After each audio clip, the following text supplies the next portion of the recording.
नमस्कार, मैं हूं मुरली मनोहर। आप देख रहे हैं नेशनल कवरेज। तो नेशनल कवरेज की चुनावी अड्डे में आपका स्वागत है। आज हम आपको एक ऐसे शख्सियत से मिलवाने जा रहे हैं जिनकी तीसरी पीढ़ी जो है चुनाव मैदान में है और चेयरमैन बनने जा रहा है। उत्तर प्रदेश के मऊ जनपद के कोपागंज नगर पंचायत के वजीर आलम जनाब हिलाल अहमद अंसारी साहब जो निर्वर्तमान में चेयरमैन हैं।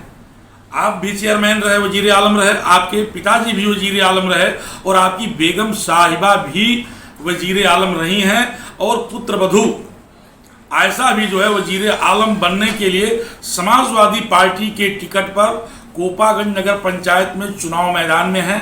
तो आज हमारे साथ जो है हिलाल अहमद अंसारी साहब जो कि निर्वर्तमान चेयरमैन हैं, जुड़ चुके हैं।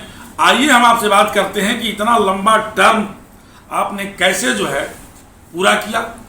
बार बार जनता आप वही को क्यों मोहब्बत करती है, क्यों वोट करती है, क्यों आपको चुनाव जिताती है, आपकी रणनीति क्या है। अगर हम विकास की बात करें तो कोपागंज बहुत छोटा सा नगर पंचायत है, लेकिन इसे दुल्हन की तरह से सजाया गया। नए परसीमन में कुछ गांवों को जोड़ दिया गया जिसमें आज भी जो है विकास कार्य अधूरे हैं, जिसको पूरा करने के लिए आपके बड़े साहबजादे जिनकी पत्नी आयशा चुनाव मैदान में है, उनका कहना है कि अगर जनता ने हमको मौका दिया तो जो गांव सभाएं जुड़ी हुई हैं उन गांव सभाओं में भी मैं विकास की गंगा बहा दूंगा। तो हिलाल अहमद अंसारी साहब हमारे साथ जुड़ चुके हैं। सबसे पहले तो आपको बहुत बहुत बधाई कि आपके पुत्र वधू पर समाजवादी पार्टी ने विश्वास जताया और आपको टिकट दिया। आप भी चेयरमैन रहे, आपके पिताजी भी चेयरमैन रहे, ग्रैंडफादर भी चेयरमैन रहे और आपकी जो है बीबी भी चेयरमैन रही हैं। तो पुत्र वधू जो है चुनाव मैदान में है। एक लंबा टर्म आप लोगों ने चुनाव का कैसे देखा? जी, मैं ये बताना चाहता हूँ कि 1952 में जब उत्तर प्रदेश, सबसे पहले तो मैं आपके चैनल को धन्यवाद देता हूँ और मैं समाजवादी पार्टी के राष्ट्रीय अध्यक्ष जो हमारा शीर्ष नेतृत्व है, मेरे ऊपर भी यकीन और विश्वास किया था। मैंने समाजवादी पार्टी के सिंबल से अपनी पत्नी को चुनाव जिता करके जीत का परचम लहराया था। इस जनपद में एकमात्र नगर पंचायत कोपागंज की सीट थी 2017 के चुनाव में। जी। फिर खुश होकर के उन्होंने हमारी बहू को टिकट दिया है और उनसे मैंने वादा किया है। मैं आपको ये यकीन और विश्वास दिलाना चाहता हूँ कि हमने जनता की जिस तरीके से 25 साल से सेवा किया है और मुझे यकीन है 3 मरतबा इनका आशीर्वाद मुझे प्राप्त रहा है। एक मरतबा हम नसीम को चेयरमैन बना करके जनता के सहयोग से चेयरमैन बनवाए, तो उस यानी उस बार भी कहीं न कहीं जो है इर्द गिर्द चेयरमैन ही आपके जी हाँ ही घूमता। जी हाँ, उस वक्त भी 2000 में भी लोग मुझे चाहते थे कि चुनाव में लड़ूं, मगर मेरे वर्करों से मैंने मशवरा लिया तो वो कहे कि जाने दीजिए, गरीब परिवार से आता है, इनको अवसर दे दिए। मैंने उनको अवसर दे दिया। 5 साल वो काम किए मगर वो अपने लोगों की उम्मीदों पर खरा नहीं उतरे, तो मजबूर होकर के मुझको राजनीति में उतरना पड़ा। और राजनीति में जब मैं उतरा हूँ, जनता के बीच में गया हूँ, मैंने जो सच्चे वादे किए ईमानदारी के साथ मैं जनता की उम्मीदों पे खरा उतरा और खरा उतरने के बाद और 5 साल जब चुनाव किसी भी कैंडिडेट को कोई मतदाता वोट करता है तो एक तरीके से वो एग्ज़ाम होता है उस कैंडिडेट के लिए। जब वो एग्ज़ाम में पास हो जाता है तो प्रैक्टिकल का नंबर उसको मिलता नहीं है। प्रैक्टिकल का नंबर जो 5 वर्ष वो काम करता है लोगों के बीच में रह करके, आने वाले चुनाव में उस प्रैक्टिकल को देख करके उनको नंबर दिया जाता है। तो मैंने प्रैक्टिकल में 100% मैं लोगों के बीच में रह करके काम किया हूं और पुनः जनता के आशीर्वाद से दोबारा मैं चेयरमैन हुआ। दोबारा चेयरमैन होने के बाद जब हमारी नगर पंचायत की सीट महिला हो गई तो अपनी पत्नी के लिए मैंने आवेदन किया।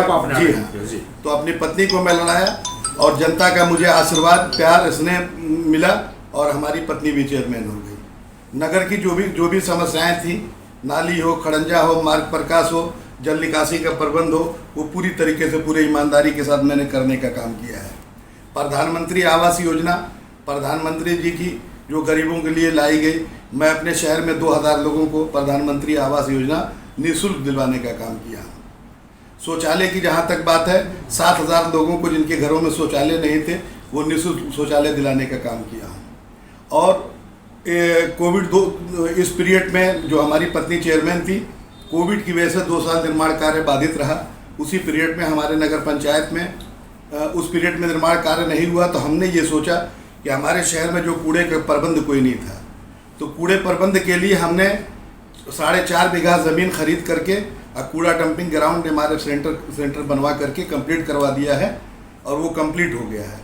आज हमारे शहर का जो भी कूड़ा निकलता है उस कूड़ा डंपिंग ग्राउंड में जाता है और आने वाले वक्त में चूंकि चुनाव आचार संहिता लग गया तो हम उसका उद्घाटन नहीं कर पाए और मुझे यकीन है कि जनता का पुनः आशीर्वाद हमें प्राप्त हुआ तो उसका उद्घाटन करेंगे। हमारे सेंटर पे जो कूड़ा गीला कूड़ा सूखा कूड़ा जाता है वहाँ 100 लोगों को रोजगार मिलेगा। चेयरमैन साहब, ये जो है मऊ जनपद की जो भी सीटें हैं बड़ी प्रतिष्ठापरक सीटें बन चुकी हैं। जी हाँ। इसलिए बन चुकी हैं कि नगर विकास मंत्री जो है कि शर्मा साहब आपके शहर से बिलोंग करते हैं और उनके ऊपर एक बड़ी जिम्मेदारी थी। कभी चर्चाएं भी हुआ करती थी कि मुख्यमंत्री बनेंगे, बाद में बीजेपी ने उनको उपाध्यक्ष बनाया और नगर विकास मंत्री भी बनाया, तो लड़ाई भी बड़ा कठिन होगी। नहीं, मैं मंत्री जी का बहुत आदर सम्मान करता हूँ, वो मेरे आदरणीय हैं। हम किसी भी दल से चुन करके आए, सरकार जिसकी भी होती है वो मुख्यमंत्री हमारा होता है, प्रदेश का होता है, वो हमारे विभाग के मंत्री हैं, वो हमारे लिए आदरणीय हैं। अगर आप चुनाव जीतते हैं, अगर आपकी बहुत चुनाव जीत जाती है तो आपको पूरा विश्वास है कि AK शर्मा साहब जो नगर विकास मंत्री हैं कोपागंज के विकास में भी कोई कोर कसर नहीं छोड़। मुझे पूरा यकीन है, मंत्री जी बहुत ही अच्छे इंसान हैं। मैं करीब से तो नहीं मिला हूं लेकिन दूर से उनके बारे में मैं जानता हूं। वो विकास को प्राथमिकता देते हैं। उन्होंने अपना आधे से ज़्यादा जीवन गुजरात में गुजारा है और गुजरात का जो डेवलपमेंट है पूरे हिंदुस्तान में जाना और पहचाना जाता है, कहीं ना कहीं हमारे मंत्री जी का उसमें योगदान है। अब मुझे यकीन है पूरी तरीके से कि यहाँ का मैं चुनाव जीतूंगा और उनके सहयोग से इस इलाके का जो भी विकास है वो करूँगा कि जी हाँ, पूरा होगा। नगर पंचायत एक छोटी सी यूनिट है, छोटा सा बजट आता है, उस बजट से हम साफ सफाई, नाला निर्माण, मार्ग प्रकाश, जल निकासी का प्रबंध करना, यही सारे काम कर सकते हैं। घनी बस्ती, लेकिन जी हाँ, घनी बस्ती है। तो हमारा जो क्षेत्र विस्तार हुआ है उसमें आबादी भी बढ़ी है और क्षेत्र भी बढ़ा है। तो मैं पूरे यकीन के साथ ये सबको, पूरे नगरवासी को यकीन दिलाना चाहता हूँ कि नए क्षेत्रों का विस्तार जो हुआ है पूरे निष्पक्षता के साथ, पूरे ईमानदारी के साथ उन इलाकों का मैं विकास करूंगा, चाहे खड़ंजा हो, नाली हो, जल निकासी का प्रबंध हो, लोगों को आवास दिलाने का काम हो, चाहे शौचालय दिलाने का काम हो, पूरी तरीके से संपूर्ण विकास करने का काम करूंगा, मैं यकीन दिलाता हूँ। और इसके खेलने के लिए कोई ग्राउंड, कोपागंज नगर पंचायत क्षेत्र का जब विस्तार हुआ है तो बापू इंटर कॉलेज के बगल में जो मेडिकल कॉलेज है वो ग्राउंड मिनी स्टेडियम सेंक्शन हुआ है, हमने वो करवाया है। चुनाव चूंकि आचार संहिता लग गया, नहीं तो उस पर निर्माण कार्य शुरू हो जाता। वो मिनी स्टेडियम बनवाने का कार्य हम करेंगे। वहाँ से थोड़ा हट करके शादी ब्याह के लिए, कम्युनिटी हॉल के लिए भी जमीन सेंक्शन हो गई, उसके लिए पैसे का भी अलॉटमेंट हो गया है। और कोपागंज नगर पंचायत के लिए 60 किलोमीटर पाइपलाइन का विस्तार होना है, सारे सेंक्शन है, इलेक्शन के बाद होंगे, ये मैं आपको विश्वास दिलाता हूँ। और हमारी यूनिट बहुत छोटी है, नगर पंचायत में की जो यूनिट है बहुत छोटी है। धन जो आता है उससे हम मार्ग प्रकाश, सड़क, रास्ता, नाली, इसी का निर्माण कराते हैं। हमारे वहाँ इंजीनियरिंग कॉलेज चाहिए तो हम मंत्री जी से रिक्वेस्ट करेंगे अपने क्षेत्र के लोगों के लिए, अपने क्षेत्र के वासियों के लिए कि इंजीनियरिंग कॉलेज की व्यवस्था कराएं। ज़मीन हम कोशिश करके उपलब्ध कराएंगे, नहीं रहेगा तो उनसे कहेंगे। और भी स्वास्थ्य से संबंधित जो भी होगा, हॉस्पिटल वगैरह, तो वो मंत्री जी ही हमारे करेंगे, हमारे विभाग के मंत्री हैं। हमारी जिला मुख्यालय महज 10 किलोमीटर है और इधर देखा जाए तो आपका जो है घोषी जो है तहसील भी 10 किलोमीटर। जी हाँ, एकदम 10-10 किलोमीटर के बीच में आपका जो है नगर पंचायत हुआ है। जी हाँ, तो मेरी कोशिश रहेगी कि जो काम नगर पंचायत के स्रोतों से हो सकता है वो हम कराएंगे। जो बड़े प्रोजेक्ट है माननीय मंत्री जी के माध्यम से, माननीय मंत्री जी से हम प्रयास करेंगे अपनी जनता के लिए कि उनको अच्छी स्वास्थ्य संबंधित जो भी योजनाएं हों वो हमारे नगर पंचायत को दें।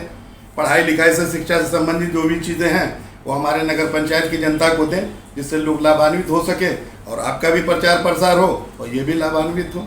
तो आप सुन रहे थे हिलाल अहमद अंसारी साहब को, आप निवर्तमान जो है वजीर आलम कोपागंज हैं। आपका स्पष्ट कहना था कि जो भी गांव सभाएं हमारे में नए परसिमन के बाद जुड़ा है उन गांवों में भी मैं विकास का गंगा बहा दूंगा। जो मेरे पास बजट आता है उससे भी मैं काम करूंगा और बजट से अलग जो भी विकास कार्य करना होगा मैं नगर विकास मंत्री AK शर्मा साहब से मिल करके और कोपागंज के लिए अलग से भी बजट ले आने का पूरा प्रयास करूंगा। मुरली मनोहर के साथ प्रिंस की खास रिपोर्ट, बने रहिए मेरे साथ और देखते रहिए नेशनल कवरेज।